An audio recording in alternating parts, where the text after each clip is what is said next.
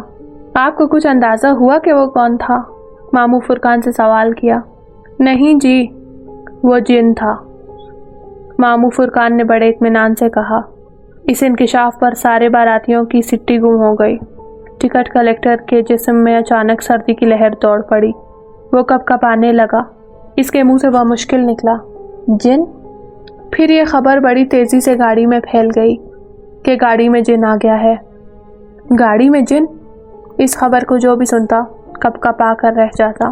یہ خبر ایک مسافر سے دوسرے مسافر اور پھر ایک بوگی سے دوسری بوگی میں، یہاں تک کہ گاٹ تک پہنچ گئی۔ گاڑی اپنی برق رفتاری سے اڑی جا رہی تھی۔ سردی نے اور شدت اختیار کر لی تھی۔ اس زرد رو آدمی کو پورے گاڑی میں تلاش کیا جا رہا تھا، لیکن وہ کہیں نہیں ملا۔ جتنے مسافر بھی کمبل اوڑے بیٹھے یا لیٹے تھے، ان سب کے چہرے اچھی طرح دیکھ لیے گئے تھے، لیکن اس چھپکلی جیسی رنگت والے پراسرار آدمی کا کوئی پتہ نہیں چلا۔ ریلوے پولیس کا عملہ جو اس گاڑی کے ساتھ چل رہا تھا، اس نے ٹکٹ کلیکٹر کے ساتھ اچھی طرح ایک ایک ڈبہ، ایک ایک مسافر چیک کر لیا تھا، لیکن وہ پراسرار بندہ ہاتھ نہ آیا تھا۔ بارات والی بوگی میں خوف و ہراس پھیلا ہوا تھا۔ خواتین گانا بھول گئی تھیں اور کمبلوں اور لحافوں میں گھسی ایک دوسرے سے چمٹی ہوئی تھیں۔ بوگی کے دروازے تو بند تھے ہی، اب وہ دروازے بھی بند کر لیے گئے تھے جو ایک بوگی کو دوسری سے ملاتے تھے۔ آدھے گھنٹے بعد ایک بڑا اسٹیشن آنے والا تھا۔ لڑکوں نے بھی تاش کھیلنا بند کر دیا تھا اور اب بستروں میں گھسے بیٹھے تھے۔ رات کے 3 بجے تھے۔ گاڑی کسی سنسناتی گولی کی طرح اڑی جا رہی تھی۔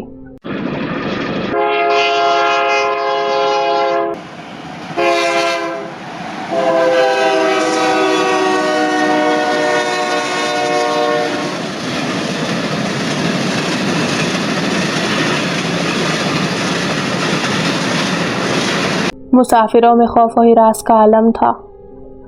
اس کہانی میں آگے کیا ہوا، یہ دیکھنے کے لیے میرے چینل کو لائک، شیئر اور سبسکرائب کریں۔